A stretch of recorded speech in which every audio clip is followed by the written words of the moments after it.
Ladies and gentlemen, welcome aboard. It is episode 19. 19. There we go. We know numbers. We can count to 20 between the both of us. Episode 19 of the DNA Dropkicks and Attractions podcast. I am, of course, the self-proclaimed, self-crowned Prince of Pop Culture, Xander Invictus. Joined by my close personal friend, Big Bach. How are you, sir? Doing well today. Are you doing well too? I'm alive. We'll keep it like that. I know the feeling. And so we are going to wrestling for the week of March 15th, 1993, but as is our new format, we're going to go over first the stuff we're watching now, and the movies we're going to go see now, and then we end with the top movies and top songs. So, you and I started going to the movies every week, which is nice because it gets us out of the house. It's been a lot of fun so far. Yeah, and speaking of fun, we went to go see the new Minions movie, The Rise of Gru. I was surprised how much I wound up enjoying it. For a kids' movie, it was really good. Which is funny because somehow we saw a horror movie and a kids' movie, and it's also the second consecutive week we saw somebody kidnap a kid in a black van, too. Oh gosh, you're right. I never even thought about that. I was watching that when that happened. I'm like, dear God, this is the second week in a row, and this is a kids' movie. Obviously, this is part of the Despicable Me franchise, which is up to 5 movies and all kinds of stuff now. Mm-hmm. I had seen bits and pieces of the first one, the first Despicable Me. That's all I've seen up to this. I've watched the whole third one with my family during a nephew visit. Sure, but that's what's nice about this is I enjoyed this. Yeah, the best kids movies are the ones the adults can enjoy too. Yeah, like especially there was a lot of like 70s songs and there's nods to like 70s movies and pop culture. Like there was they went to go see Jaws at one point. There was a Good Times reference. Yeah, like I said, there was all kinds of disco, and disco was a big thing. Like, if you're familiar with the 70s, you're gonna catch a lot of stuff because it takes place in the 70s. This is when Gru, I think I figured out he's about 11. Yeah, that sounds about right. And it's basically how he started as a kid, how he got into villainy. But yeah, like I'm sure there was some references I didn't catch because, like I said, I've not really followed the franchise. Yeah, I haven't really followed it either. But the nice thing was this was still pretty approachable. Like if you know everybody knows what the Minions are. If that's the thing is that if you can follow it's good a movie to follow. It's easy to follow where you don't have to know a lot of backstory about all the characters. Yeah, it stood on its own. Mm-hmm. Yeah, and it was great. Like I got a little emotional at the end, but it was still good. I enjoyed it. I laughed more than once where there was some real funny stuff. Yeah, there were definitely some good humor spots. Yeah, like I even noticed a Game of Death reference with the last Bruce Lee movie he did before he died. I didn't catch that. Yeah, well, I'm not surprised.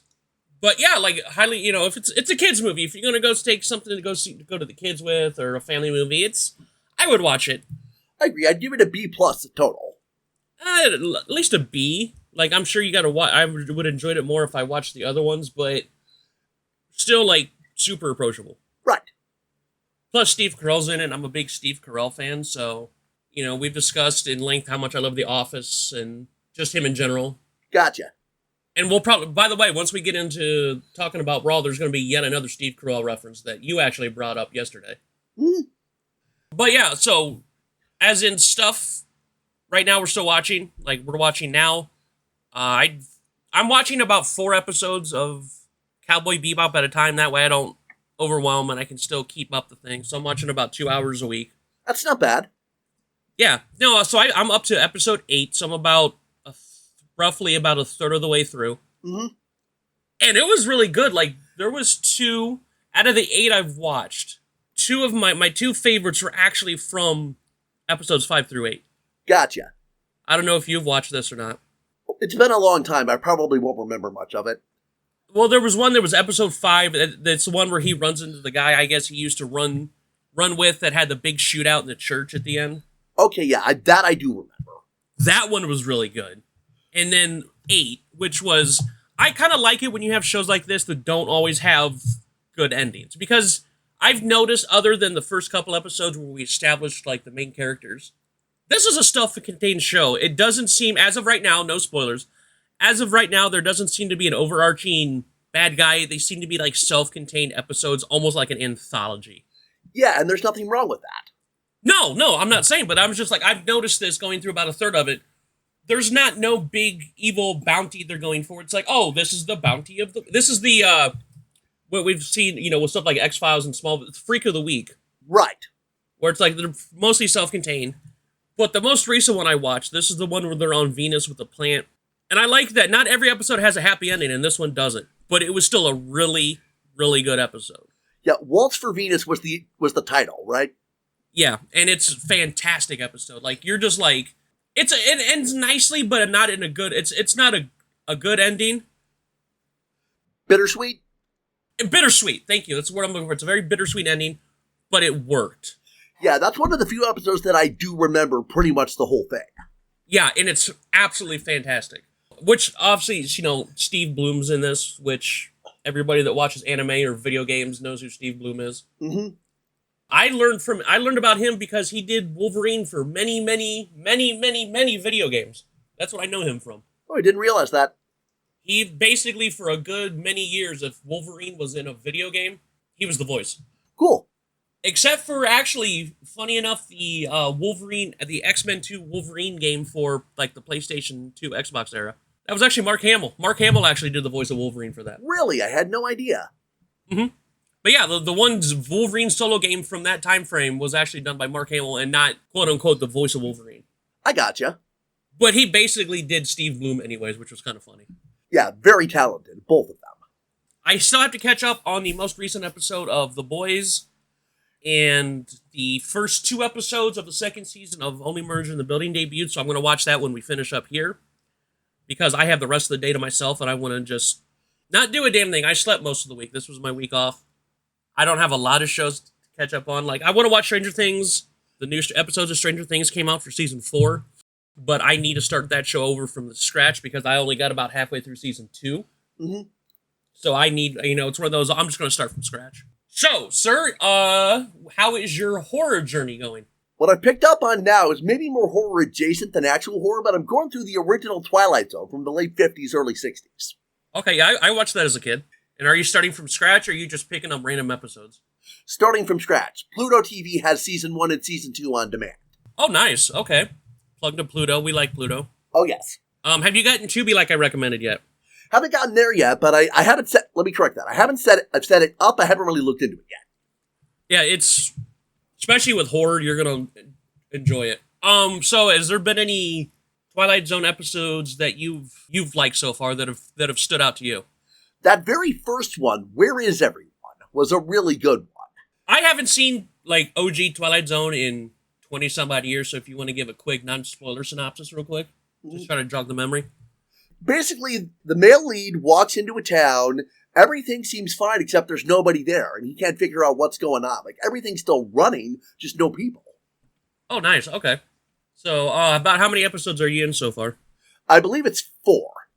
Okay. Yeah, like, I figure if I just take a couple hours a week, it's going to be easily approachable. Yeah. Like, that's the problem, like, with me trying to watch anime. Like, do I want to watch One Piece? Absolutely. But do I want to watch it for the show, our show? Because there's 1,000 episodes. Right, it's overwhelming. Yeah. But I might, at least for this show, I might just kind of, like, stick with, like, more digestible shows. I gotcha. But no, there's some very memorable Twilight Zone episodes. That there's one with William Shatner, Burgess Meredith from 60s Batman, and he was also making the Rocky movies, has a really, really good one. Cool. But yeah, there's some, I would say horror adjacent, but there are some horror based ones, like was it Chatty Cathy? Mm-hmm. And there's another one about a kid that can. There's another one with a small kid. I forget the name of it, but it's one of those you'll notice it when you get there. I gotcha. And there's also, they've rebooted it about 3 times, the Twilight Zone. Most recently, Jordan Peele just did it a couple years ago. Mm-hmm. Who, by the way, I know everybody knows from Key and Peele, but if you want a horror in Jordan, it's one of those, to me already, if Jordan Peele's attached to it and it's horror based, I'm in. You've mentioned that. He did Get Out, which was fantastic. Us, fantastic. There's a movie coming out called Nope, coming out here shortly. I'm definitely going to go watch that. It deals with UFOs. Oh, neat. And he did the Twilight Zone for, I think it had 2 seasons on, I think, which is now Paramount Plus. Gotcha. Probably one of my favorite episodes, like in general, was when Forrest Whitaker hosted it. This was Turn of the Millennium, where Korn actually did the theme, but it was hosted by Forrest Whitaker. Neat. There was an episode, I forget, it was either Jessica Biel or Katherine Heigl. They were the main character of the episode, where, without giving any away the spoilers and twists, she basically goes back in time and is tasked with killing Hitler when he's a baby. Oh, neat. And there's enough twists. Even you get all the reveals. Twilight Zone's known for their twists and reveals for a lot of their episodes. Right. I saw this one, I was like, oh, damn. But yeah, funny fact, we were talking about backdoor pilots. I believe we mentioned them last week, or we were talking about them. There's a Twilight Zone one, I don't know what season. I was watching a YouTube channel just recently discovered called Honest Ape, and they have one of their series is backdoor pilots from famous TV shows. Neat. And all I'm going to say is there's one that was supposed to be a backdoor pilot. It was going to be a sitcom starring Carol Burnett. Or she was at least in the backdoor pilot. Gotcha. Which was odd because it was the Twilight Zone. Mm-hmm. Anyways, what else are you watching? Movies, TV shows, anime? What are we doing? Anime-wise, I'm going through Hyoka again, which is a nice little slice of life about kids solving mysteries in their community. Not like Scooby-Doo, just random stuff that pops up. Almost like Encyclopedia Brown type stuff? Oh yeah, that's a really good comparison. I grew up with those books. I read some of them too. I'd completely forgotten about them. If it was Encyclopedia Brown, I read it. It was actually also an HBO movie, and I think it was a short-lived TV series too. I'm trying to find it. Neat. Yeah, so, what else are you watching? Or what else are you looking forward to that's gonna, supposed to be coming out anytime soon? Don't have anything I'm looking forward to at this point. Haven't looked into much. But I have also been watching... What was it? Yeah, I did get started on One Piece. I'm only one episode in, but I like it so far. Yeah, when we started watching it, it was about 30 episodes in, so... Yeah. But yeah, if anybody's looking for any good anime recommendations for me, or horror for Big Buck, go ahead and reach us at our Twitters, either our Twitters or the podcast Twitters, and, we're going to come back, we're going to let everybody know every week, and we usually don't know, movie-wise, theater-wise, what we're going to go see until a couple days out, because, we live in the sticks. Yeah, not a whole lot of choice at our theater. No, but it's my week to pick, and I already know what we're watching. All right, why don't you go ahead and let them know? We're watching Thor: Love and Thunder, because if it's MCU, your boy's there opening weekend. And I'm looking forward to that one quite a bit. So, all right, we're going to go ahead and get into the wrestling part of DNA. And I'm honestly going to say right now, content-wise, this is the worst week we've had yet. Yeah, this was not a good week for either Raw or Saturday Night. Raw sort of kind of had an excuse. We'll get into that here shortly, but they had a legitimate excuse why there wasn't a lot there. Right. Saturday night, I think literally, other than one match, was all enhancement squash matches for 2 hours.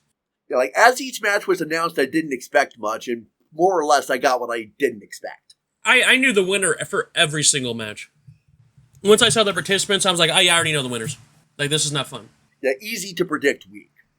Yeah, so let's go ahead and get into it. Monday Night Raw, March 15th, 1993. Not from New York City. Nope, we're in Poughkeepsie, New York today. Yep, it is the Mid-Hudson Civic Center. For right now, this is the first Monday Night Raw that did not emanate from the Manhattan Center, New York City. This is the first one. Mm-hmm. And we are in the middle of a blizzard. And we do not have our normal commentary team. 2/3 of this, I'm ecstatic for. 1, oh my god.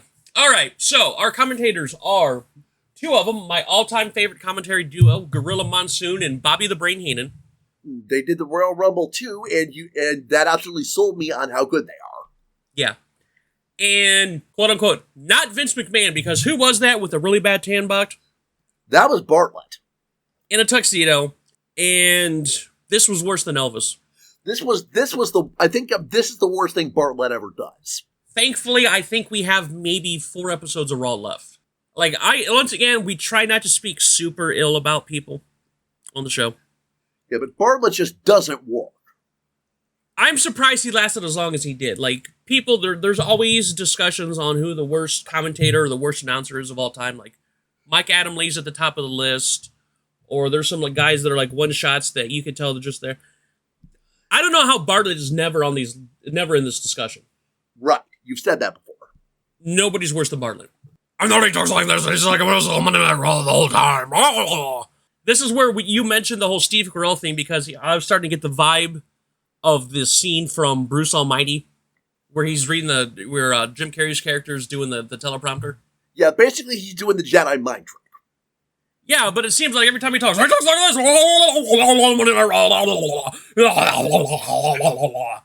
what it sounded like for an hour. Yeah, it was awful. So they mentioned that there's going to be a card subject to change, and one of those matches they announced is going to change, and we'll get to that here in a bit. Mm-hmm. But there's a blizzard out there. This is, you're talking upstate New York, the New England area. I've been a part of some of them New York City snowstorms, and woo! Gets to be a mess, doesn't it? Mess and cold. Like, because you're surrounded by water, the island that New York's on, New York City proper and Long Island, the whole island. Gotcha. Surrounded by water. It's an island. It's not very wide, so all that lake effect, cold air, and snow's right there. Okay, I never thought about that. Yeah, and for a fact, my last job I had in New York City, I was a security guard. I worked midnight to 8. And I would walk to the subway because it's New York City. That's what you did. It's probably about a mile, maybe a mile, which wasn't bad. No, that's not bad. No, but it would get so cold. You're talking like 10 degrees at like 8 in the morning. To where I can handle cold. I've lived in Ohio the majority of my life. Right. Like an hour from the lake. Cold does not bother me that bad. Gotcha. There was a Dunkin' Donuts Taco Bell, like roughly the halfway point on my path. My ears would be stinging from being cold so bad. I would go in there and wait in line just to warm up, and then I would get like coffee or something. Oh, wow. I would stand there and just look at the menu while pretending I was in line. I go, oh no, please go ahead. I haven't decided yet. Because my ears were hurting that bad. It was so cold. Holy crap. Yeah. So I understand when there's a blizzard and it's in that area. Yeah, I get it. So we get into our first match of the night, and I'm excited about this because we finally get the Raw match debut of Razor Ramon versus Mr. Russ Greenberg. And here's the question. I've noticed this right away. We're maybe 5 minutes, not even 5 minutes into the show. If Rob Bartlett can't do impressions, why the fuck is he doing them? Yeah, that's a really good question. And like I said, I'm excited because this is Razor Ramon.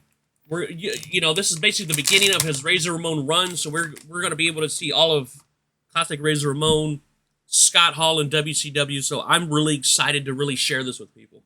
Yeah, I'm looking forward to seeing what he can do. Oh, it's one of those, if you don't know, like most people know, or you know at least by reputation. Yes. But it's going to be nice for you to actually see this for the first time. Agreed. So we come in. Right now, this is all classic Scott Hall, Razor Ramon moveset. You're getting the fall-away slam, that abdominal stretch where he hooks one of their legs to stretch him out a little bit. You even get a choke slam in 93. Yeah, that looked pretty painful. Mm-hmm. And during this match, we finally announced we're about 3 weeks out, we've announced the last match for WrestleMania 9. It is going to be Razor Ramon versus Bob Backlund, who we're also going to see later on tonight. Yeah, and I'm sure that's going to be a really good match. Okay. Keep thinking that. Oh, gosh. Spoiler alert, it's about 4 minutes. Oh. Anyways, back suplex, Razor's Edge, Razor Ramon wins. Yeah, that was 3 minutes and 9 seconds. The one thing I really liked about that is Greenberg, there was a point where Greenberg went for a flying crossbody and Razor just caught him out of the air. I love seeing that. Oh, yeah. It's even better. I like it better when they come off the top and they're like, hey, yoink. Fun fact about this. Razor Ramon, his debut match on television was an enhancement match. He beat the father of somebody that wrestled on Money in the Bank last night, because we're recording this the day after Money in the Bank 2022, which was actually a pretty good show, honestly. I haven't seen it yet, but I'll probably go do it after we're done. The two matches, my favorite two matches, surprisingly, was Theory versus Bobby Lashley was really, really, really, really good. Mm-hmm. I was honestly surprised on how competitive it was. And then Street Profits versus the Usos, are you surprised? No, I'm not surprised. No, those were my two favorite matches. Regardless, the father of one of the female superstars that was on there last night was Razor Ramon's first opponent. Oh, really? Mm-hmm. I'll give you, you know what, we'll give you two guesses of a current WWE female superstar. Was it Liv Morgan? No. Good guess, but no. Gosh, it's been so long, I can't even really remember who's on there anymore. Carmella. Carmella's dad used to be enhancement talent for WWE. Oh, really? Razor Ramon's first match on television was against her father. I had no idea. That's actually pretty neat. Yeah, I'm almost positive he may or may not have come in on these early episodes of Raw, so when he does, I'll point it out. But yeah, Razor Ramon's first opponent. Okay. So, we always say when it comes to wrestling, card is subject to change, whether weather, illness, no shows. We've all been to live wrestling shows where there's been a change in the card for one reason or another. Yeah, it just goes with the territory. Yeah. This is one of them. One of the premier matches they announced for this week was going to be Typhoon versus Bam Bam Bigelow. Not going to happen. Bam Bam is not there.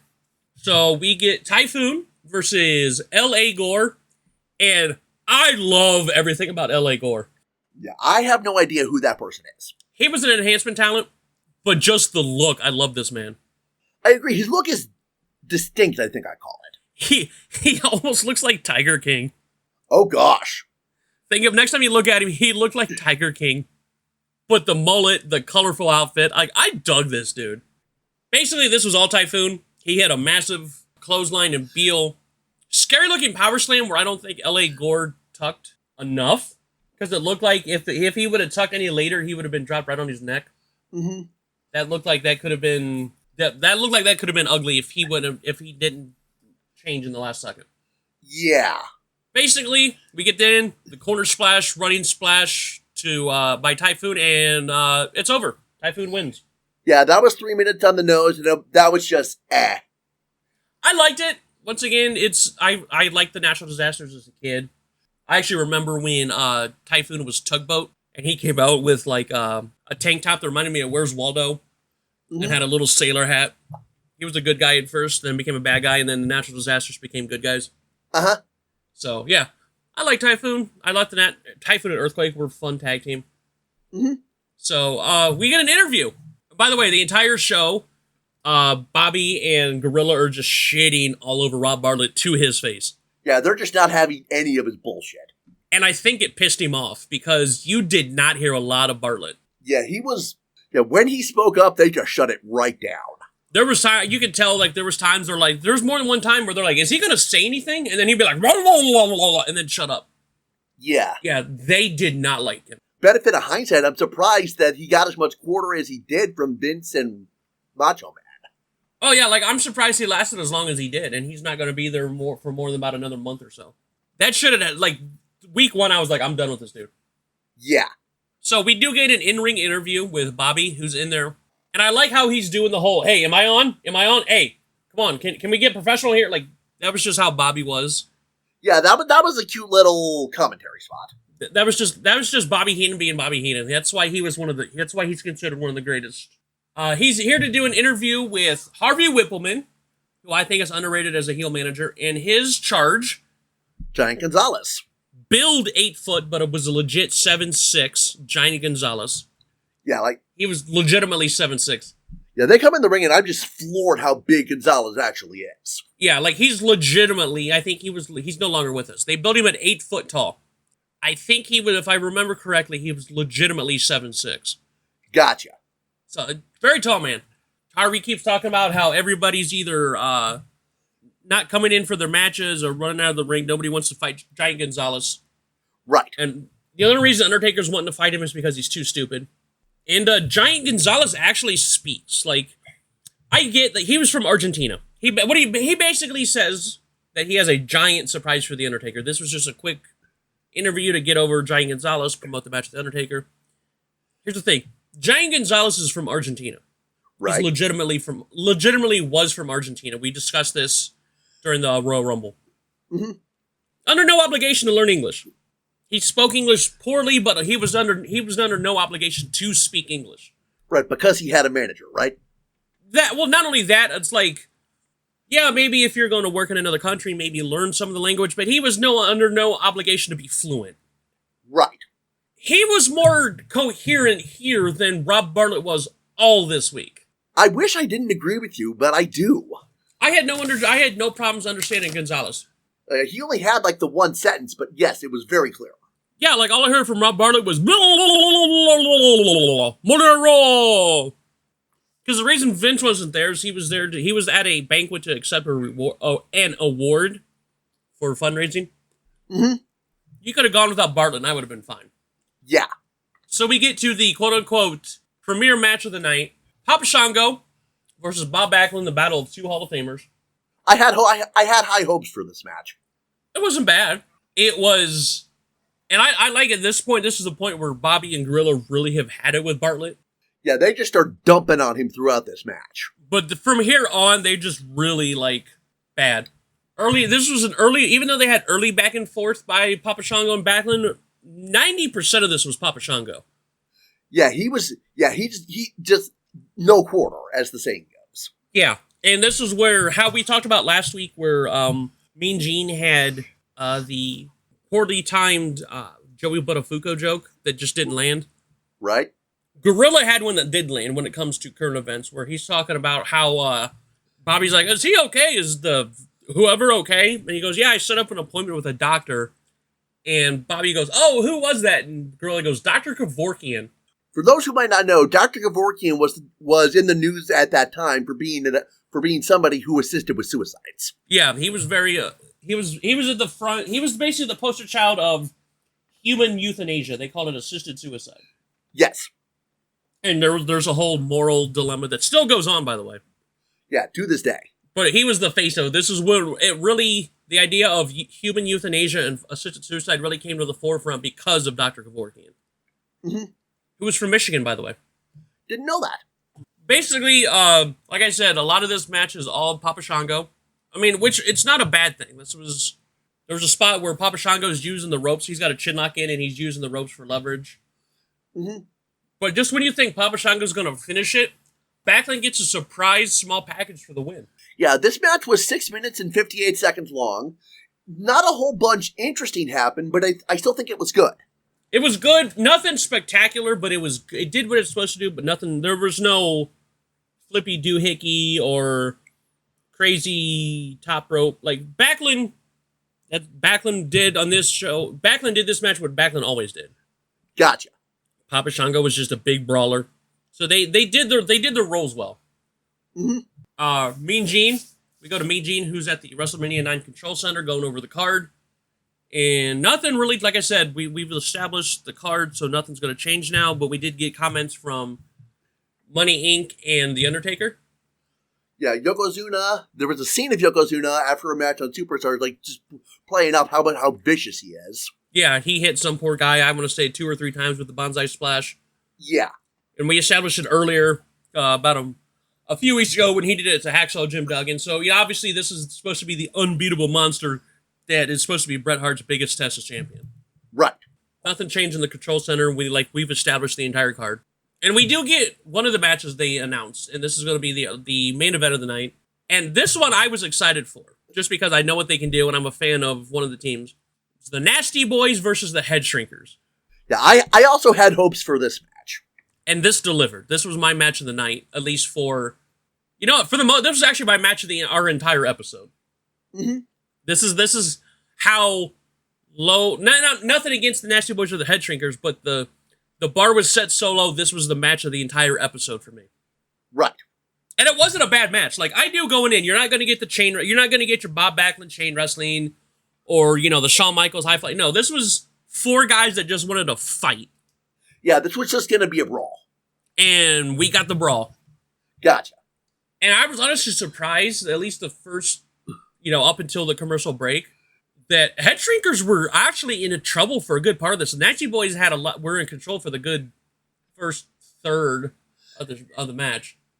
Yeah, they knew what they were doing. Yeah, that's what the Nasty Boys did. So it worked. We come back from the commercial. Head Shrinkers are finally in control. And I noticed that Monsoon and Bobby Heenan, they were basically still talking to each other, all but ignoring Bartlett. Every so once they're poking him to do the blah, blah, blah, blah, and then going back to each other. They all but ignored him. Mm-hmm. And Bobby Heenan, the Head Shrinkers did something. Bobby Heenan goes, that's illegal. Don't you know what illegal is? And Gorilla Monsoon goes, yeah, it's a sick bird. And it took me a second that illegal is a sick bird. Oh, I just got that after you said it. Duh. Eagle. Sick bird. Yeah, I was like, that was great. That's why Bobby and Gorilla were so good together. Like they were, the funny thing was, I get Bobby Heenan's supposed to be the bad guy, but you could tell, and this was, obviously once kayfabe was broken later on, him and Gorilla were very close friends in real life, and you could tell just by the chemistry they were very dear friends. Right? Yeah. It's not impossible to work that well with someone you don't like, but it's much harder. Yeah, but the kind of chemistry they had, you could tell that they were very dear friends in real life. Right. So we get back into this, and Head Shrinkers have had basically the Nasty Boys had the first half, Head Shrinkers had the second half. Yeah, that sounds about right. Sambu misses a headbutt, Nam gets the hot tag, and it looks like they're going to do some sort of like double back body drop or some sort of double move on Knobs, and he gets the double DDT, which I thought looked cool. Yeah, I love seeing that move specifically. Yeah, it's a great counter, and like I know for a while they were using that as a finisher where they would both wrap their arms around the guy's head. Mm-hmm. And then they go to the quote-unquote concession area, which was just one of the normal buffet tables filled with hot dogs and ketchup and mustard, because they're fighting in the concession area, which is like, no, let's just put a bunch of random food here and let them squirt each other with mustard. Yep. And both teams get counted out. Yeah, that match lasted 6 minutes 25, and I agree with you. This was good. Yeah. The ending was kind of funny, but it was like, it worked. Yeah. But I like the whole, it even said concession area, and it was nowhere near where concession areas would be. Right. But yeah, they just beat each other with hot dogs, and a chair came out, and that was about it. And then we end with Sean Mooney with a nice little video package about Sean Mooney talking about all of the charity work that WWE does, which, to their credit, like him or hate him, that is something that they do up until this day. They're very big with doing charities. They work with a lot with the military. They're always visiting military bases. They're very big with the Special Olympics. They do a lot. They started their own charity, but like, so this is as dog and pony as it was. That's something that WWF does do. So you can't fault them for that. Yeah, and I believe John Cena has set a record as having granted the most wishes for the Make-A-Wish Foundation. Yeah, over anybody in the history of Make-A-Wish. And I know it's over 600. I believe I heard 650 last time it was mentioned. Let me look it up real quick. But yeah, he's outdone any athlete, wrestler, movie star in history by a margin. I like how I type in Make-A-Wish and it comes up John Cena. Really? That's funny. Actually, not only does he... Let me read. Nobody has even made it past 300, and he's done at least double that. Wow. This is as of June 19th, over 650. Holy crap. And nobody's even gotten to, I don't think any, here we go. There's an article from Yahoo Sports. It says, along with Cena, fellow WWE superstar Hulk Hogan, and former professional race car driver Jeff Gordon, have each granted more than 200 wishes through the Make-A-Wish Foundation. Mm-hmm. However, no celebrity other than the Peacemaker star, which, by the way, Peacemaker is a great show, has made it beyond 300. So he has over double number 2. Wow. And then he said that's one of the, to him, that's one of the most fulfilling things he does in his life. Like, that's the craziest thing he does. And like, to him, that's the best thing he's done in his career is everything he does with Make-A-Wish. Yeah, there's a lot of people who complain that John Cena has never turned heel, but I kind of get it, because you can't do stuff like that and really be a heel, even with kayfabe dead. No, but no, like, and I've met John Cena personally, and I can attest to the fact that he's very much that guy. Neat. So, and that was before he got famous, before he got to the level he was at. I met him before that. Oh, really? This was before WrestleMania 20, so... Right before, it was about a year or two before he blew up, and he was that guy then. Gotcha. So, all right, we're going to the second half, which is WCW Saturday Night, March 20th, 1993. We're getting really close to April already, and the show opens with the fallout between Rick Rude and Dustin Rhodes over the title, which I thought was a great way to end the show. We get something I'm excited to see. I know you haven't seen yet. This was our first scene. I watched him as a kid. He was one of my favorite bad guys as a kid. This is our first in-match, in-ring debut of Ravishing Rick Rude for the show. Yes. And against poor T.C. McCoy. And Rick Rude is all business. He didn't do the sweat, calling everybody sweat hogs, making people take off his robe. He didn't do any of that. He came in, he blasted the dude with the power slam before he even took off the rope. Yeah, that looks pretty vicious. Yeah, this was all Rick Rude. This was a new Rick Rude. Basically absolutely destroyed the poor guy. Rude awakening, quick win, match is over. Yeah, that was 2 minutes, 32 seconds, and that was a good showcase of Rude's talent for anybody who might not have seen him before. Yeah, I was certainly impressed. Yeah, and then the fact that people that do know Rick Rude was like, oh, he means business. So, Tony and Jesse are back from commercial. They go to commercial real quick. Introduce Ric Flair. Ric Flair's doing his Ric Flair stuff. Thankfully, no Missy Hyatt this week. So we go to our next match, and this was just, Bruise Brothers versus Mike Thor and Scott Allen. Yeah, I didn't expect much out of this, considering what the Bruise Brothers do. And it's the exact same thing we saw last week. This was just, I was bored. This was nothing different. However, the story of this match, as Tony mentioned, that WCW had done a recent UK tour, which is something they did. They were actually very popular in the UK, so they did do this on a, like, you know, every year, like once or twice a year. Right. Sting won the world title from Big Van Vader. Yeah, when they said that, I was surprised. Yeah, and then they mentioned that Vader had won it back about 3 or 4 days later. Mm-hmm. But yeah, there was a world title change during the UK tour. That was the big story of this match. Yeah. But yeah, Bruise Brothers get the double chokeslam for the win. I was just, it's whatever. Yeah, that was 8 minutes and 9 seconds, and it did not need to be that long. No, it felt, I was just like, oh my god, why, no. And here's the thing, if you're trying to put them over as these are the baddest twins in WCW, we're going to beat up the Cole twins, because that's what they were supposed to be brought in for. Right. Why would it take you 8 minutes to beat enhancement talent? That match should have been a quarter of that. Yeah, like 2 minutes, maybe 3. 2-3 minutes. But this, because what it was 8 minutes of the exact same stuff. Not only was there a lot of stuff that repeated, it was stuff that we already saw last week. Right. This was bad, and I honestly don't think they were around much longer, honestly. And, you know, we really don't care. Yeah. Then we get the NWA World Champion Barry Windham against Mike Winner, and I knew they were going to make the references to this, and they did. I mean, it's low-hanging fruit.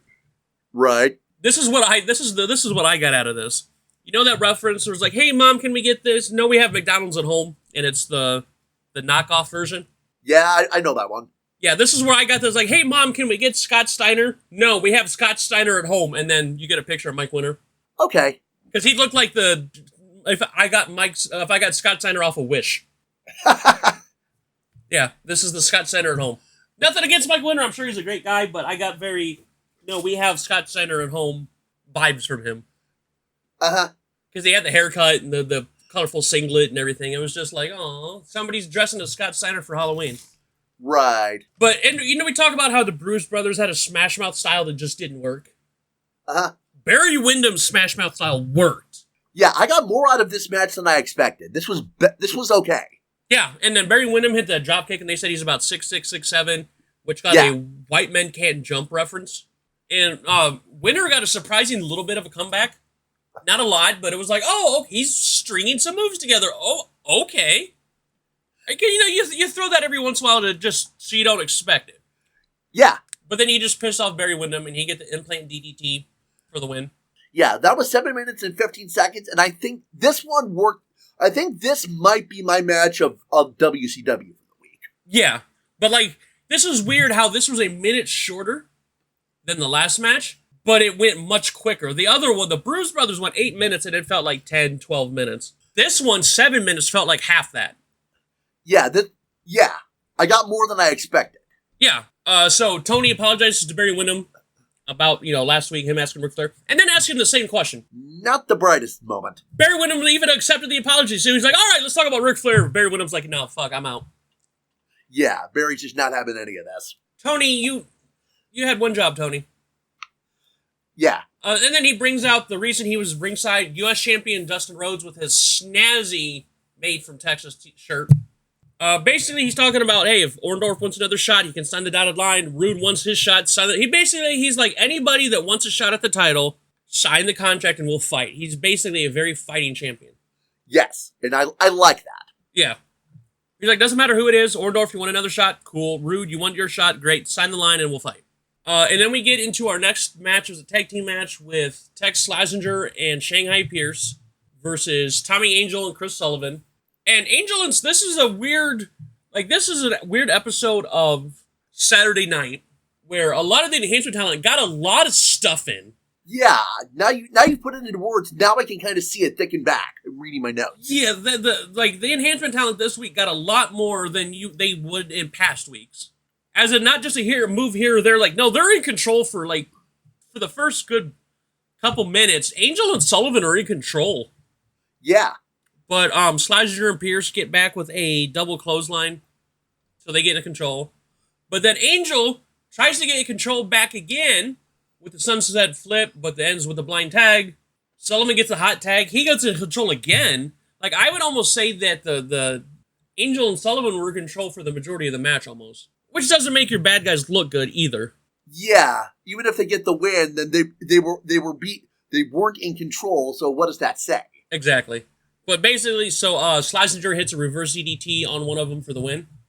Yeah, that one took 7 minutes 48, and it was okay. That felt like 7 minutes. It was a 7-minute match that felt like 7 minutes. Gotcha. If that makes sense. Yeah, a good match seems to go fast. A bad match seems to go slow. Yeah, and this was kind of in between. Gotcha. Like you said, the Barry Windham match was 7 minutes. That felt like 3. The Bruise Brothers match was 8, and that felt like 10 or 12. This one was 7, and it felt like 7. Gotcha. If that makes sense to you. Yeah, it does. Just mediocre. Yeah, and then we get into Cactus Jack versus Rip Rogers, which was another surprisingly even match.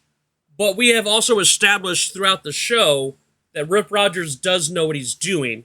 So this didn't bother me as much with the whole, oh, hey, we know he's going to lose, but he's going to get stuff in. Like, I knew going in that Rip Rogers could go, so it didn't bother me much that he got stuff. Right.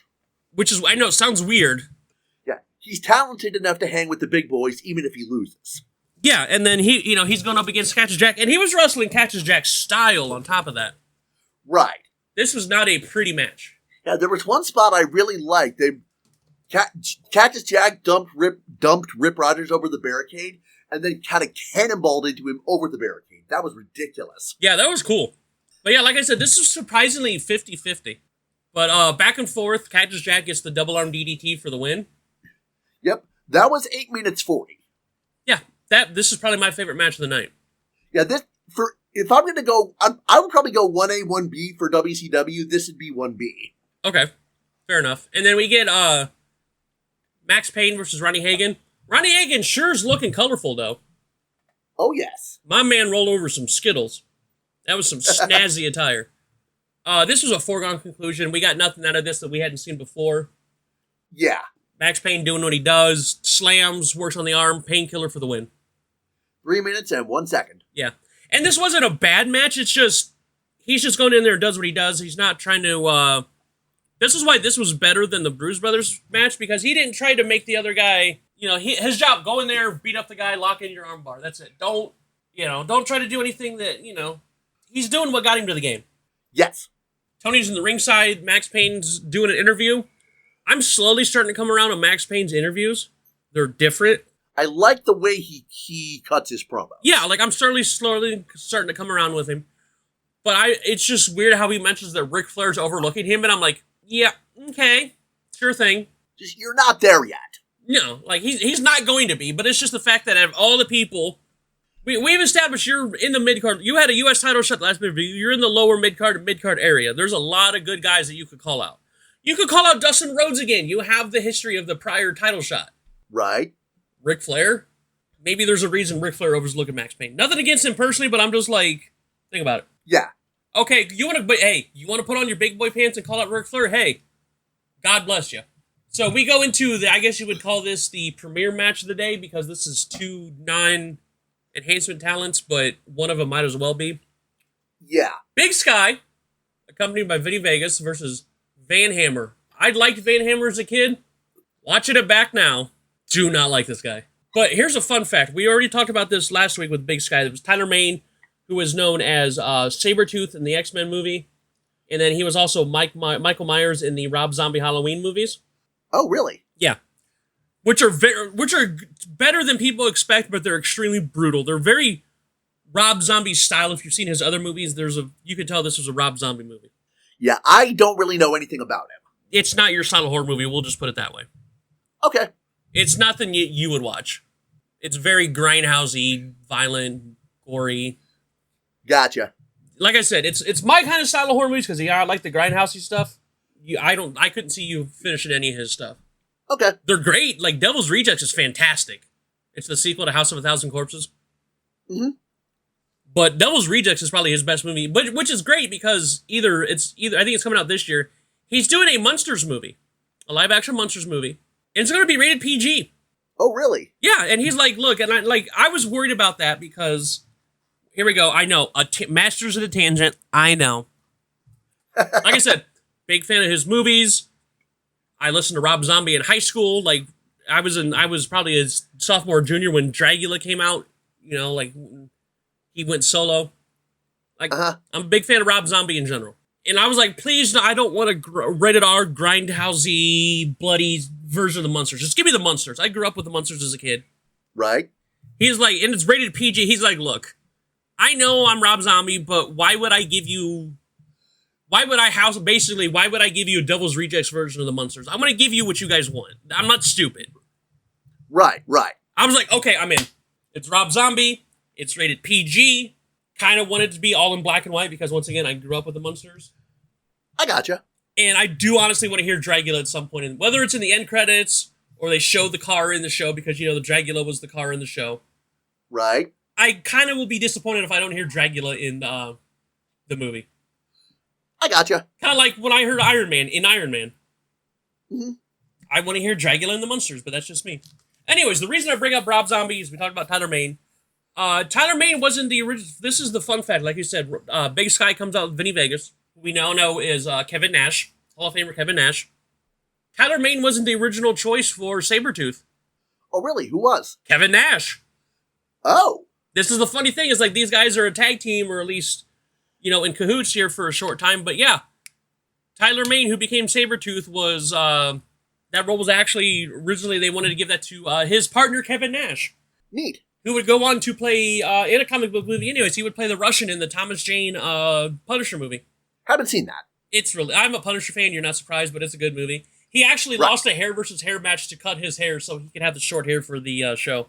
Oh, neat. But he lost a hair versus hair match to have the short hair for this. And he actually got really stabbed in there, too. Oh, geez. Because there was, you know, they have I'm going to stab you with the knife, and there's the padding or the plate. Well, either it went through or he missed, and Kevin Nash no-sold getting stabbed. Oh, my. Like, I think they used that cut, but it was just like, he no-sold getting stabbed. I've been stabbed. That's hard to no-sell. Oh, gosh. But anyways, enough tangents. We basically went on a tangent longer than this match was. Oh, God.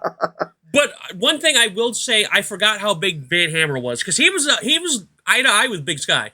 Yeah, they were both pretty darn big. I forgot just how tall Van Hammer was. But there was way too much stalling at the beginning for this, and Van Hammer did a lot of the stalling too. Yeah, they took a while for it to match to kind of rev up. You could have cut a couple minutes out of this thing. But yeah, everything Big Sky's doing is making Van Hammer look like an idiot. Van Hammer looks stupid. Yeah, he didn't get a whole bunch done, even if it might have looked like he did. No, and then basically the end, we get a double down with a clothesline. The ref gets distracted. Vinny Vegas slips Big Sky some brass knuckles. He punches Van Hammer. Match is over. Yep, 8 minutes 23, and again, didn't need to be that long. No, you could have cut this match in half. So we get another tag match. It's the Cole Twins versus J.D. Wolf and Tony Vincent. And we spoke about this last week. The Cole Twins, I was not getting sold on. I wanted to see more from them. Right. I got more from them. I like this match because we got more from them like I wanted. I was like, we're getting a lot of the same basic stuff. We're repeating a lot of the same stuff. I want to see more. If these are supposed to be the new hot tag team, I want to see what they can do. They did more. They did a lot of cool tag moves. There was actually that really cool move where one guy ran into one of the Coles and he did like this really cool like rolling cradle into an armbar, which I thought looked really cool. But yeah, like this was a foregone conclusion anyways. Double drop kick from the Cole Twins to win. But I liked it. I liked it better than the other ones because you got more out of it. Yeah, this took 4 minutes and 21. And earlier in the match, there was I think it's called a jackknife pin attempt where... Yes, jackknife, yes. Yeah, I like seeing that. I like seeing unorthodox pins. Yeah, like a good jackknife is really cool. But yeah, like I like this because I got more out of them than just the same stuff. Yeah. However, Jesse goes down there to interview him, and this interview was not good. No, this was underwhelming. They were like, yeah, we're great, we won. And Jesse's like, hey, I'm Jesse Ventura. You know you guys got a fan club? They're like, we got a fan club, all right, woo! I'm like, they needed a manager. They needed a mouthpiece. Yeah, I agree. That would have helped them a lot. So we go to our next match. Vinny Vegas, who was just out there with Big Sky, but now Big Sky's out there with Vinny Vegas versus a Mr. Rex Cooper. Yeah, I didn't expect much out of this one. No, but we did notice that Van Hammer calls out both men for next week. So we'll see how that happens. And even Jesse's like, handicap match, is he stupid? Yeah, I noticed that bit of commentary. And, like, I'm looking forward to seeing what happens. Spoiler alert, it doesn't happen. Ow. At least match-wise. I've looked ahead for next week to kind of prepare myself. There's no match against him next week. But we also do talk, speaking of Justin, do talk about how he's been in Hollywood recently filming a movie with Wesley Snipes and Sylvester Stallone, which we already talked about this last week. He's doing Demolition Man. He plays one of Wesley Snipes' goons. Right. Love that movie. I haven't seen it. It also has one of my to this day still Hollywood crushers in that movie. Who would that be? Sandra Bullock. Ah. To this day still looks incredibly well. But it was like this in speed that was like, oh, hi, hello, how are you? I gotcha. Like I said, I cut pictures out of, I printed off pictures from the school using all their toner because, it was black and white.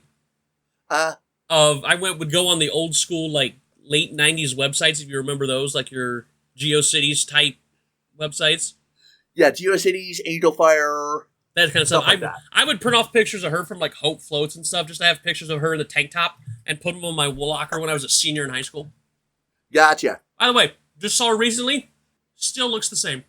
Yeah, some people just age like a fine wine. That is the finest wine I've ever seen in my life because obviously you can tell it's been like 30 years, but it's been a damn good 30 years. Gotcha. Anyways, back to this. This was all Vinny Vegas. He hits the choke slam, smacks the poor gentleman around for a little bit, and hits the snake eyes for the win. 2 minutes and 6 seconds. Enhancement. Yeah, it did what it needed to do. I'm not mad with it. But Tony comes back from commercial with an interview from Rick Rude, and good God, was Rick Rude good on the mic. Yes, I was very impressed with that promo. Yeah, like when Rick Rude would talk like that, you knew somebody was about to get punched in the mouth. Yeah. And that makes me so excited to see more Rick Rude because I know he can talk, I know he can wrestle, so that makes me excited because he had a career-ending injury just a couple years later, so I know I'm still going to be able to see prime Rick Rude on this show. Gotcha. So, we're in our penultimate match. Johnny B. Bad versus Fred Avery, who has, Mr. Avery there has a very noticeable size advantage, and actually took advantage there for the first part of the match. I think they said he had about 100 pounds on Johnny B. Bad. Yeah, that's what I heard. Yeah, but then Johnny B. Bad comes back, hits that top rope sunset flip that I like. And he went a long, long way on that. He went turnbuckle. He almost went coast to coast, the long way. Yeah. But yeah, he was very agile. But yeah, he hit the top rope sunset flip and then got the win. Yeah, 2 minutes and 2 seconds. I wasn't expecting that to be that fast. No, but it was, like I said, we've established that he had a gorgeous top rope sunset flip. I loved it. Yes, it was great. And then, oh, poor Tim. We go to the last match of the night, our quote-unquote main event. Tim Dixon, poor fellow, goes against the man, the myth, the legend, the mastodon himself, Big Van Vader. Poor Tim. Yeah. I even wrote my notes, poor Tim, ... Yeah, this was, Vader just beat the living daylights out of him. Vader scared me as a child. Yeah, I didn't see him when I was younger. But yeah, like, this is the Vader I watched as a kid, and he frightened me. Especially when he came out with that mastodon mask that shot the smoke and everything.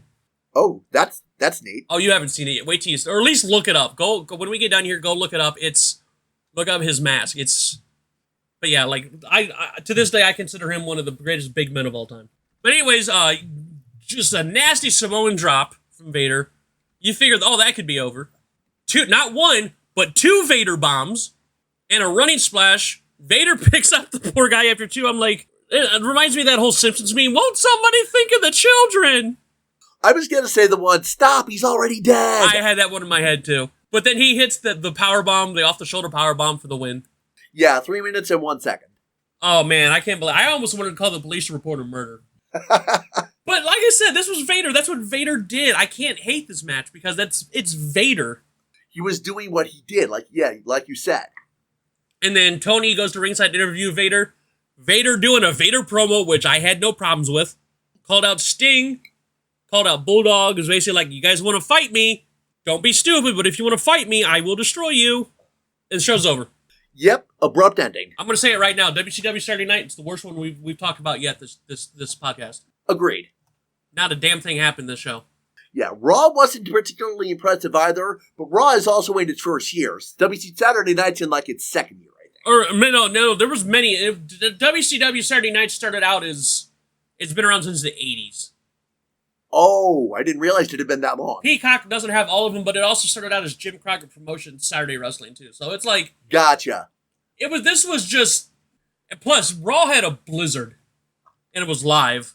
Okay, so yeah, they had an excuse. This is all enhancement talent matches. Honestly, I would go Rip Rogers, which had to check as my favorite, but Ravishing Rick Rude was my second favorite, only because I'm a big Rick Rude fan, and you finally got to see what Rick Rude can do. Yeah. Oh, by the way, he can hang with guys like Sting, Dustin Rhodes, Ricky Steamboat. So when he fights those guys in the future, which he will, you will honestly see what he can do go in 20, 30 minutes. Because he can do 20, 30 minutes. Looking forward to it. So, honestly, match of the show, I'm still going to go Nasty Boys Head Shrinkers. Yeah, I'll agree with that. And then honorable mention to agreed on the Cactus Jack Rip Rogers. Okay. Well, like I said, this was kind of a very... when I was watching this, I'm like, oh, this is extremely underwhelming. Oh, this is bad. So, to wrap it up, we do like to talk about the top movies and top music of the time, so you guys kind of know what everybody was watching and listening to. Still haven't been able to find TV ratings. I'm still working on that. Those are hard to find, at least new one or older ones. Mm-hmm. So we have the week of March 12th, 1993. We have 3 new movies in the top 5. Oh, really? Yes. Number 5 at $4.94 million is a Disney movie called A Far Off Place. I've never heard of that one. Not heard of it, not seen it, not familiar with it. Groundhog Day slipped from 2 to 4 with $5.06 million. Falling Down slipped from 1 to 3 with $5.77 million. And then a week 1, number 2 with $8.09 million. CB4, this was kind of a mockumentary style movie with Chris Rock following like a gangster rapper and stuff. Okay. I'd get to see it. I would probably watch it. It's my kind of style of comedy, because gangster rap was kind of the new hot thing around the early 90s, with like Dr. Dre, NWA. We're still a couple years away from like Tupac and Biggie. So like this is the reading of like gangster rap. Uh-huh. I knew about this. I've just never seen it. And then coming in at number 1 with $8.28 million is the science fiction movie Fire in the Sky. I know this had Robert Patrick in it. Basically, this was based on a true story about a guy that supposedly was disappeared for 5 days on a UFO in the 70s. Okay. And basically, and everything that happens after that. But basically, he says that he was abducted by aliens and kept on their ship for 5 days. Like, I'm kind of remembering seeing commercials for it now that you've said the name, but I can't remember anything about those.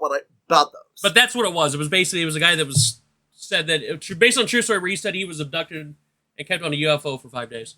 Gotcha. So, sir, music. That's all you.